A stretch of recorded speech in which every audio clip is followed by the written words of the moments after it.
Hello folks, welcome to Ontario on another beautiful late spring morning. Well, today we're going to enjoy a little bit of time in the shop working on our buggy, on our Honda Pioneer 700. And before we do anything, let me tell you how much we appreciate this machine. Oh my goodness, it's just a joy to own and to operate. Well folks, we're going to add three things to our buggy today. We're going to add an interior mirror, we're going to add turn signal indicators, and we're going to add a horn. And I bought the set, I bought everything from Kemimoto, did it online, it was inexpensive, and just a couple weeks ago I helped a friend install turn signal indicators on his Honda Pioneer 1000. And we're going on a buggy ride this coming weekend. We've been invited to go with a local club all the way to Wheeler's Sugar Bush. And if you get a chance, Google Wheeler's Sugar Bush. It is an amazing operation with museums and of course maple syrup production and pancakes. Well, I'd like to have a rear view mirror and I'd like to have turn signal indicators before we go. So we ordered the kit, it's here, and today we get to have the fun of installing it. So per the instructions, the first thing we have to do is find a location where we're going to put the turn signal indicator switch and drill a hole for it and install it. Let's go have a look inside.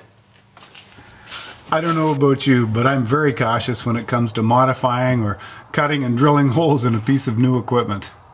So I put a lot of thought into where I'd like these switches to be.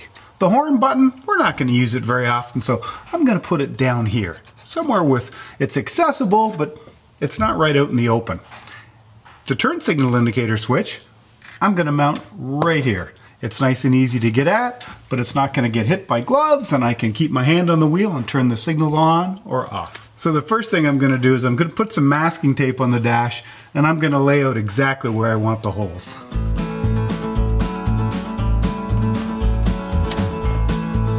Next there.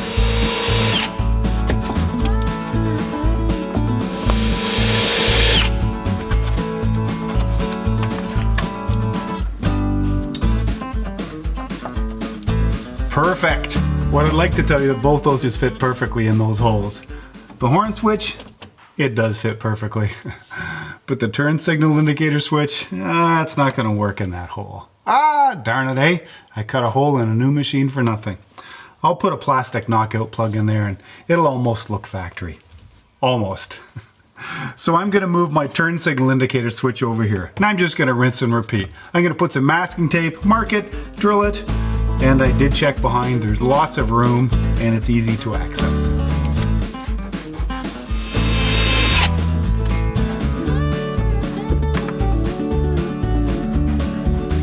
There we go. We'll slide these switches in place and then we're going to lay out the wiring harness.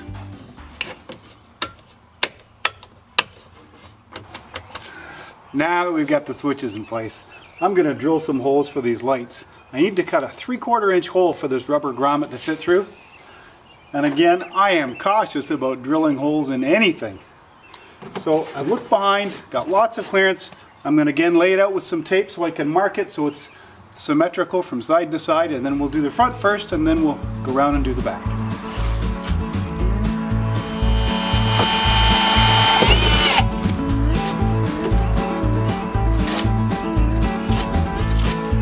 One down and 3 to go. This area here is a great place to put the rear turn signal indicators. I'm going to lay it out with tape and a marker like I did the front, and then we'll go ahead and cut our holes.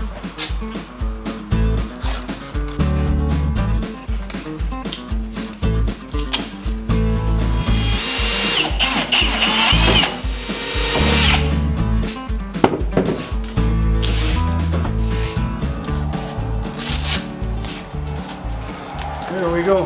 The next step is let's put a wiring harness in place and see what it looks like.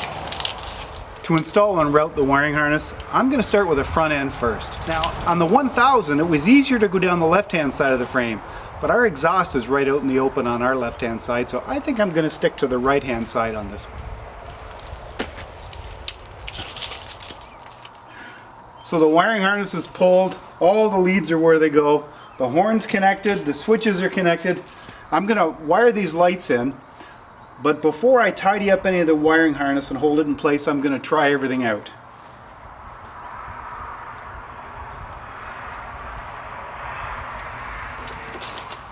All right, the lights are all connected, the horn's connected. Now I'm going to connect the two power leads. I'm going to source my power off the relay I put in for the winch. It's nice and easy to get at, it's clean, and it's got live power.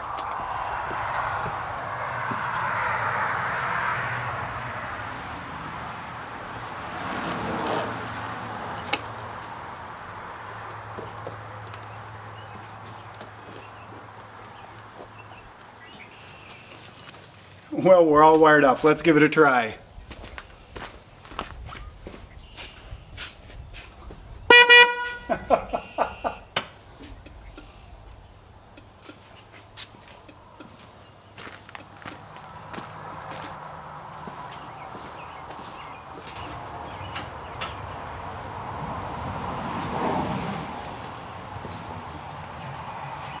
Well, now that we know that everything works, I'm going to mount the horn, mount the flasher unit, and then I'll tidy up all these cables and tie them up out of the way. And when I'm all finished, I'll show you where I routed everything.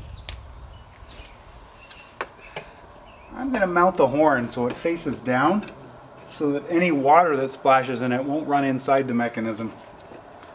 Well, that's all finished. All the wires are tied up. I used quite a number of tie straps, to say the least. You know, for a generic one-size-fits-all turn signal indicator and horn kit, it turned out pretty good.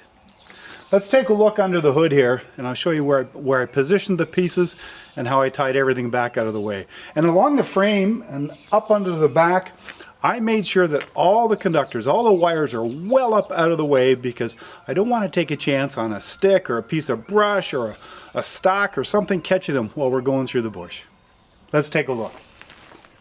As you can see, everything fit in quite nicely.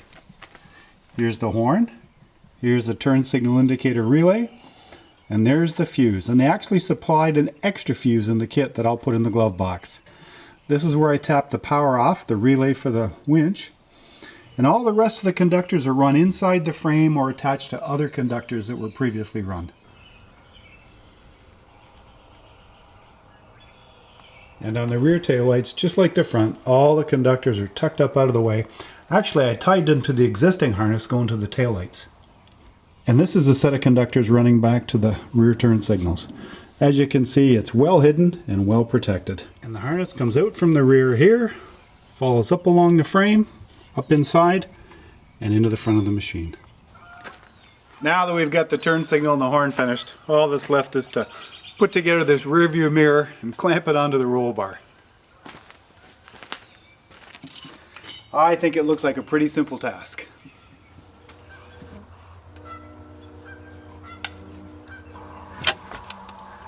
Well, the mirror's finally on. I'd be remiss if I didn't tell you that it wasn't quite as simple a task as I thought it was going to be. Getting that clamp over top of that piece of rubber that goes between it and the roll bar, wow, that was tough. I ended up putting a tie strap on the rubber and cutting half the rubber out, actually. But now the mirror's in place, and when I sit in the buggy, I like it. I've got my two side mirrors, and I've got my in-cab rear view mirror. Ah, love it. Well, folks, we've sure had some fun today.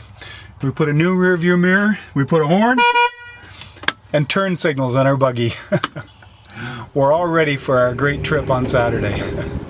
I hope you've enjoyed today's video, folks. Thanks so much for watching. We look forward to seeing you again on Out of the House with Paul.